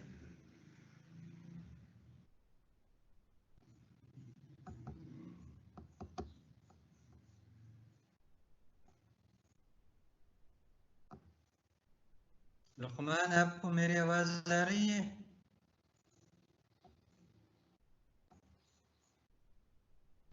Lukman, no problem. अच्छा लुकमान, ओके गुड। लुकमान ने रिप्लाई किया, याद नहीं। इसका मैकेनिज्म ऑफ एक्शन जो है, जिस तरह एक भी होगा, सैफ ने रिप्लाई किया कि it has the same mechanism of action as the penicillin. इसका मैकेनिज्म ऑफ एक्शन, इसका स्ट्रक्चर जो है वो भी सिमिलर है उसके तरह, पेनिसिलिन की तरह।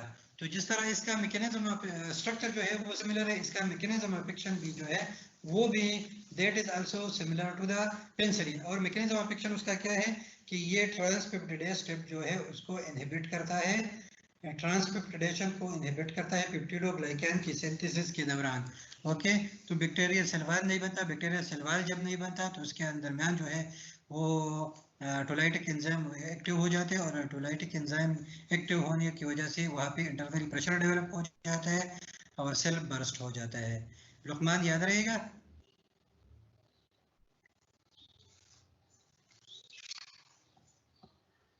ओके, सही। नाउ इसके एडवर्स इफेक्ट जो है वो भी आप लोगों को याद होंगे। एडवर्स इफेक्ट भी आप लोगों को याद होंगे। इसके अलावा आपकी जो आते हैं, हम अपने इस नए टॉपिक के तरफ थोड़ा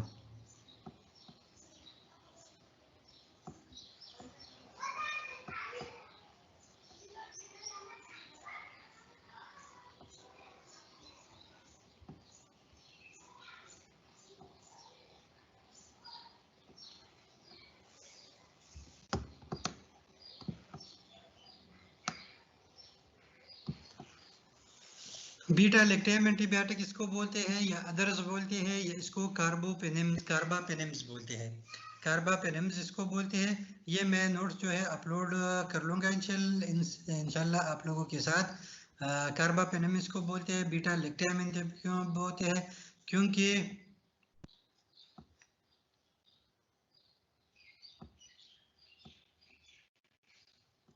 मैसेजेस आ रहे हैं कि क्या है इसमें। इलेक्ट्रोलाइट इनबैलेंस वो सारे आप पढ़ सकते हो। Safe good.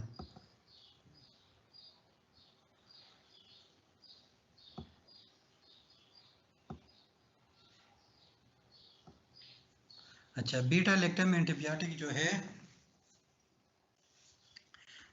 carbapenem antibiotics are beta lactams that contain fused beta lactam ring system। Beta lactam ring जो है इसमें से वो फ्यूज्ड होते हैं, डिफरेंट फ्रॉम पेनिसिलिन। ये पेनिसिलिन से थोड़े डिफरेंस होते हैं। It is unsaturated and contains a carbon atom instead of sulphur atom. उसमें क्या था, सेफेलोस्पोरिन में वहाँ पे सल्फर एटम था, और यहाँ पे कार्बन एटम प्रेजेंट होता है इंस्टेड ऑफ सल्फर एटम। चारों के स्ट्रक्चर को अगर आप कंपेयर कर ले तो पेनिसिलिन, कार्बापेनेम्स, मोनोबेक्टेम एंड कार्बापेनेम्स, ये जो सल्फर है सेफेलोस्पोरिन में, अगर आप लोगों को मेरा ये स्क्रीन नज़र आ रहा है, I don't know whether it is coming और नॉट, बट मैं इसको अपलोड भी कर लूँगा।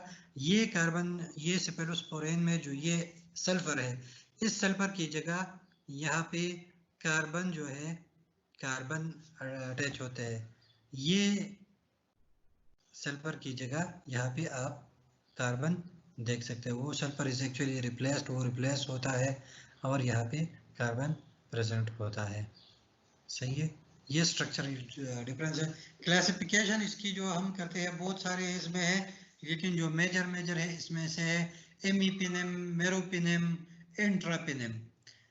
एमीपेनेम IMIPENEM, इमीपेनेम, मेरोपेनेम, इंट्रापेनेम, ये उसमें से मेन है। मैकेनिज्म ऑफ एक्शन की जब हम बात करते हैं, मैकेनिज्म ऑफ एक्शन बेसिकली वही सेल वॉल सिंथेसिस इनहिबिटर है, लेकिन जो डिफरेंट है पेनिसिलिन से, ये ये किस तरह डिफरेंट है कि वहां पे जो बीटा लैक्टेमेज ऐसे बैक्टीरिया जिसमें से बीटा लैक्टेमेज प्रेजेंट नहीं होता था, तो वो क्या हो सेफेलोस्पोरिन और पेनिसिलिन उस पर एक्शन नहीं कर सकता था। लेकिन जिनमें से बीटा लैक्टेम प्रेजेंट होता है तो उस पर पेनिसिलिन और सेफेलोस्पोरिन एक्शन नहीं कर सकता, तो उसकी जगह ये इमिपेनिम या मेरोपेनिम जो है या कार्बापेनिम इसको जनरली बोलते हैं। मैं जरा लैपटॉप की बैटरी कनेक्ट कर लूं।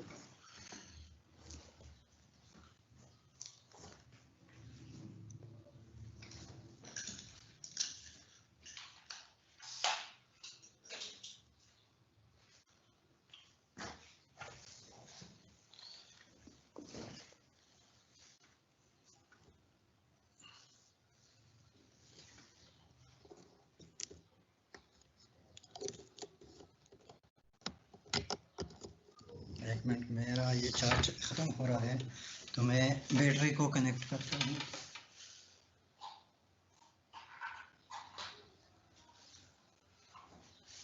ओके, ये हो गया। तो ये किस तरह डिफरेंट है?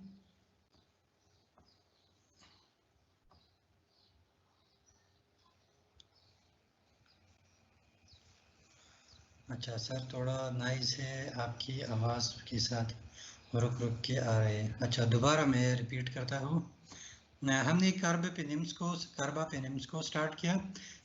कार्बापेनिम्स जो है ये अदर्स में आते हैं, ये एंटीबायोटिक पेनिसिलिन और स्पेलोस्पोरिन के अलावा।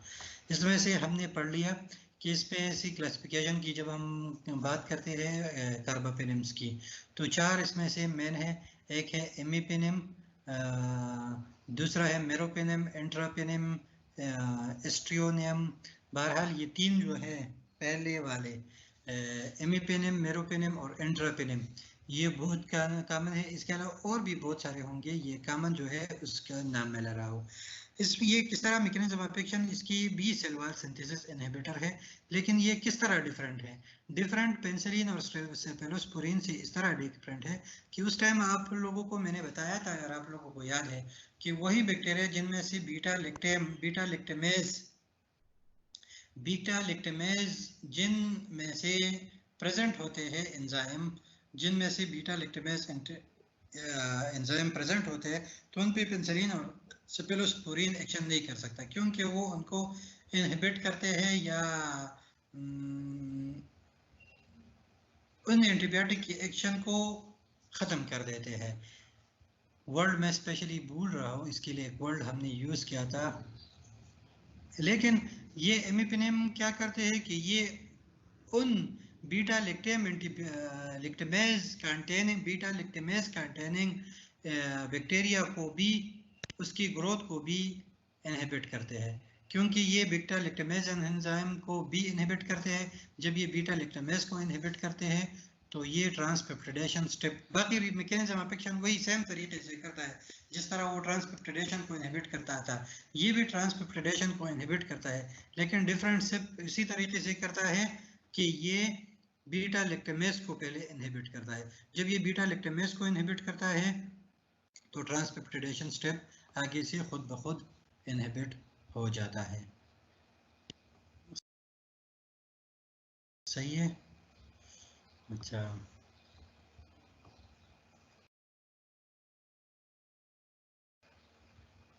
ये जो कि है ये ब्रॉड स्पेक्ट्रम है, एरोबिक और एनएरोबिक दोनों किस्म के माइक्रो ऑर्गेनिज्म के खिलाफ ये एक्टिव है, इफेक्टिव है। एंटीरोकोकाई, स्टेप्टोकोकाई, लिस्टीरिया और सम मेथिसिलिन रेजिस्टेंस जो है उसके खिलाफ ये एक्टिव है। सुडोमोनास, इसिनोबैक्टर, बैक्टीराइड्स, इन सारों के खिलाफ जो है ये एक्टिव है। ये ओरली एब्जॉर्ब नहीं हो सकते, इसलिए ये इंट्रापेरिटोनियल क्या है, अदर रूट से देते हैं, इंट्रामस्कुलर या पेरेंट्रल रूट से देते हैं। पेरेंट्रल रूट से ये देते हैं क्योंकि ये ओरली एब्जॉर्ब नहीं हो सकते, और ये अक्सर कम्बिनेशन में दे देते हैं सिलेस्टेटिन के साथ। सेलेस्टेटिन में नेक्स्ट क्लास में मैं आप लोगों से पूछूंगा कि सेलेस्टेटिन इज व्हाट इज सेलेस्टेटिन। मैं यहाँ पे लिख भी देता हूँ आप लोगों के लिए व्हाट इज। अभी मुझे कोई ना बताइए सेलेस्टेटिन सेलेस्टेटिन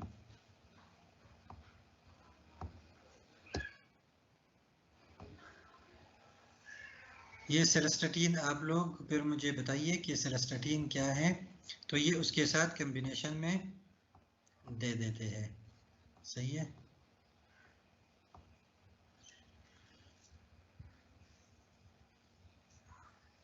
इंट्रावीनस एडमिनिस्ट्रेशन डोज इसकी अगर आप लोग नोट करना चाहते हैं तो 500 मिलीग्राम एपिमिनिम और सेलेस्टेटिन की दे देते हैं।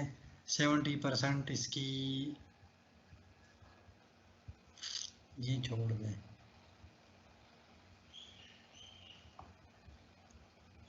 एडवर्स इफेक्ट या साइड इफेक्ट जो है नाजिया, वोमिटिंग और डायरिया 1 to 20% पीरियड में, सीजर्स में है, हाइपर सेंसिटिविटी वगैरह, ये साइड इफेक्ट्स है।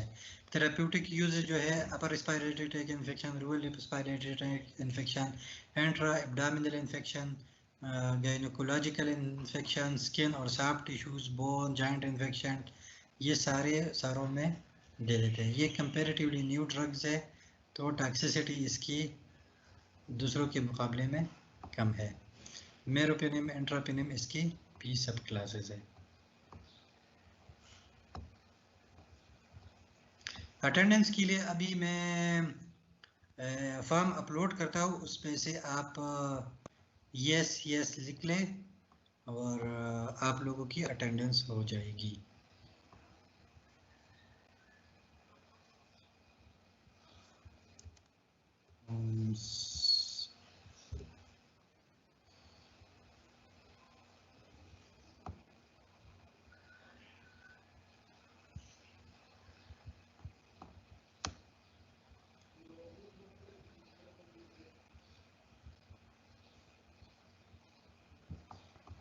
याद है किसी को वो फॉर्म्स किस तरह वो क्वेश्चन करते हैं? अगर किसी को याद है तो अपना माइक ऑन कीजिए, मुझे ज़रा बताइए। वो फॉर्म्स, उसमें से फॉर्म्स का एक ऑप्शन होता है, उसमें से क्वेश्चन बनाते हैं।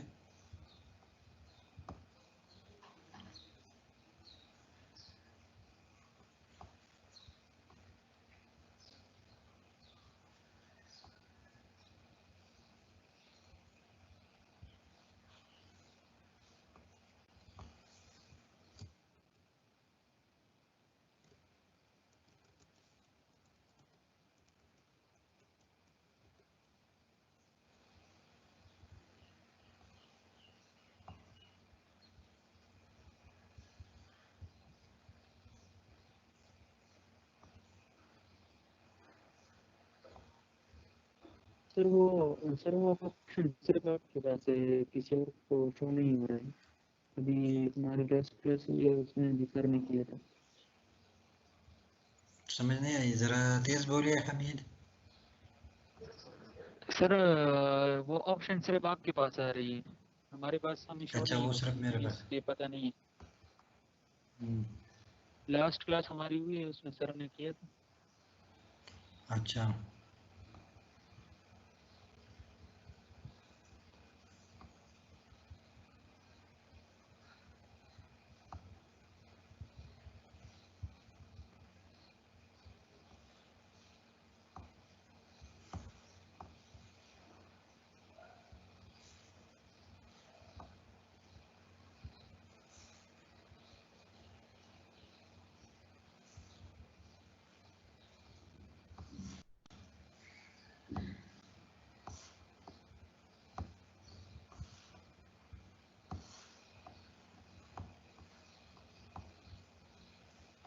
Okay, I am trying. वैसे आप चैट में भी इस टाइम तक सारे प्रेजेंट मार्क कर सकते हो, मैं वो यही से नोट कर लूँगा। जो भी लोग प्रेजेंट हैं वो प्रेजेंट लिख लें तो मुझे आ जाएगा उस पर।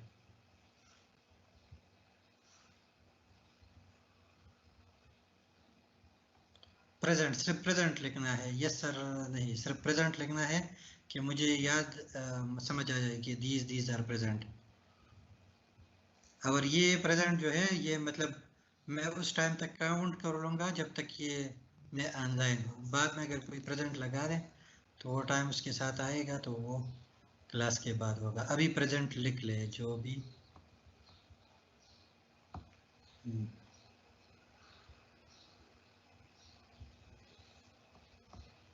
फॉर्म्स तो मेरे पास आ रहा है लेकिन उसके साथ आंसर नहीं आ रहा है।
अच्छा, मेरे पास तो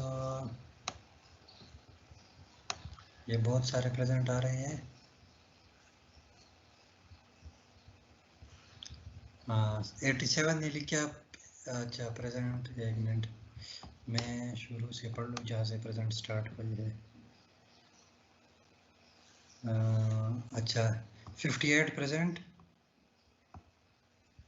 58 प्रेजेंट है।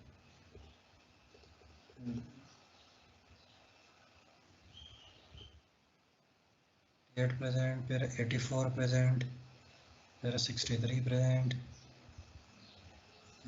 फिर 87 प्रेजेंट, फिर 75 present, 85 present, 17 present, 47 present, 53 present, 70 present, 46 Lukman present, 17 present, 51 present, 48 present, 63 present, 52 present, 20 present, 12 present, 17 present, 52 present. अच्छा ये लड़के जितने भी हैं या लड़कियां जिनको पिक्चर्स का इशू नहीं है, वो काइंडली इस तरह कीजिए कि अपना पिक्चर जो विजिबल पिक्चर्स हो, जैसे हमीद ने लगाई है, कादिर ने लगाई है, इस तरह के अपनी कोई विजिबल पिक्चर जो है, सैफ की भी कंपैरेटिवली विजिबल है, लेकिन कादिर और हमीद की उन्होंने बहुत खूबसूरत पिक्चर लगाई है, क्लियरली विजिबल है। तो अपने प्रोफाइल पे इस तरह की पिक्चर लगाइए, जितने भी जिन लोगों को पिक्चर का इशू नहीं है। जिन लोगों को पिक्चर का इशू है तो वो उसकी जगह आप लोगों की एक क्लास फेलो है, नादिया आप लोगों की है या किसी और क्लास में है, लेकिन उन्होंने इस प्रोफाइल पिक्चर पे लिखा था अपना नेम, तो अपना नेम लिख ले उस पे कि मुझे पता चले कि ये कौन कौन है। तो आसानी से नेक्स्ट क्लासेस में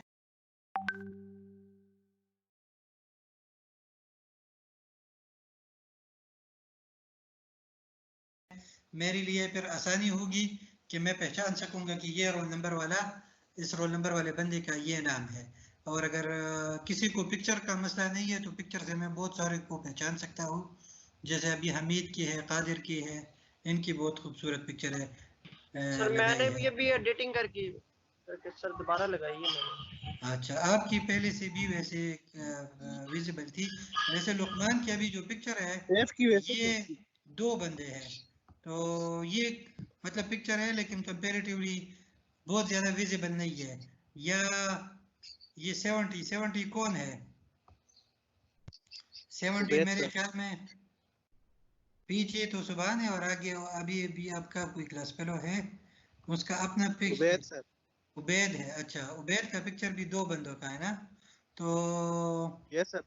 कोशिश कीजिए कि आपने इस तरह की पिक्चर प्रोफाइल पे लगाइए कि वो क्लियरली विजिबल हो, तो वो मेरे लिए भी आसानी होगी और बाकी लोगों को भी पहचानने में आसानी होगी। और जिन लोगों को पिक्चर से खैर इशू है तो उसकी जगह अपना नाम लिख सकते हो आप, नाम उस पर लिख सकते हो। सही है, ठीक है।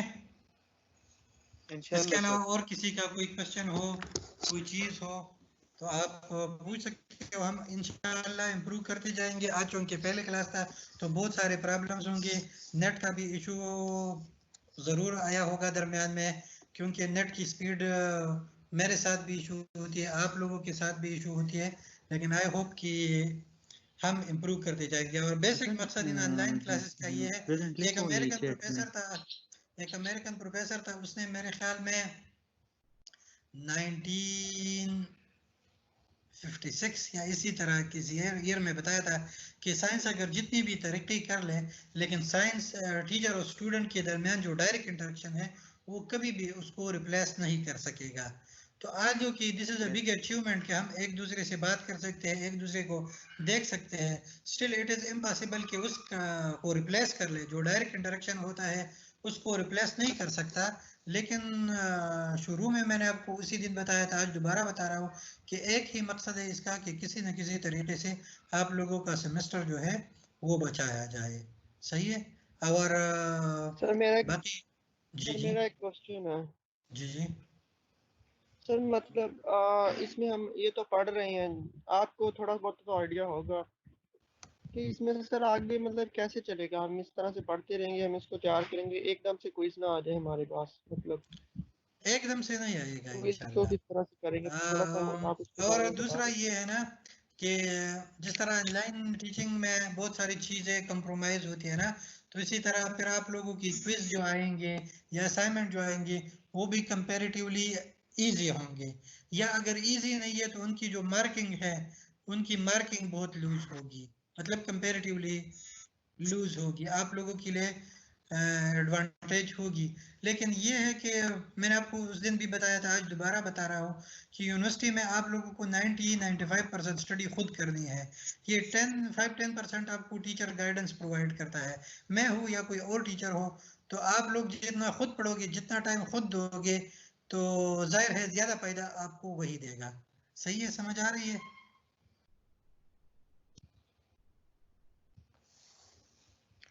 सैफ, समझ आ रही है? Yes sir. ओके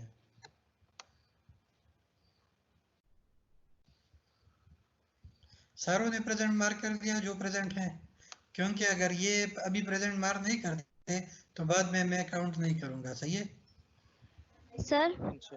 जी ये जो आपने प्रेजेंट का कहा वो तो हमने यहाँ लिख लिए, ठीक है, पर वहाँ पर जो आपने एक पोस्ट किया हुआ है वहाँ पर जब हम अपना वोट नहीं डालते वो हैं जरूरी तो नहीं है, यहाँ पे आप प्रेजेंट लिख लें तो बस ये ठीक है। काफी है।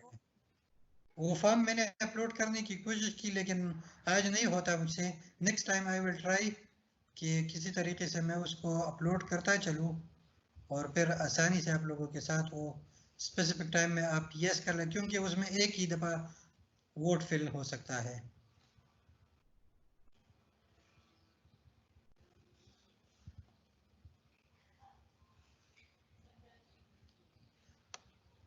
मतलब ये कि आज सिर्फ 10-12 लोग ऑनलाइन थे।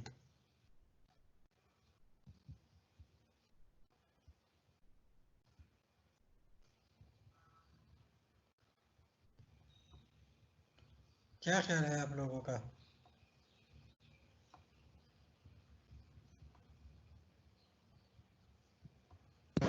सर स्टूडेंट्स के थोड़े से इश्यूज हैं। हाँ I understand those issues, net का प्रॉब्लम सर है तो वगैरह है। सर तो डू और एचओडी के साथ डिस्कशन हो रही है, वो कहते हैं 2-3 दिन तक हमें टाइम दो, हम कुछ करेंगे आपके लिए, जिन स्टूडेंट्स को मसला है। ठीक ठीक ठीक ठीक। लेकिन आज सिर्फ 16 लोगों ने ही क्लास अटेंड की ना? सर 17 है, 17। 17 तो मेरे साथ है ना? सही।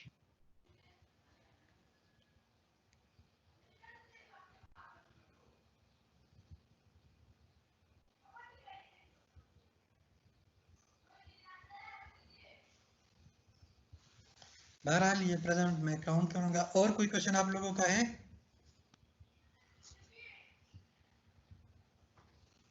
सर एक जनरल क्वेश्चन है मेरा। जी जी।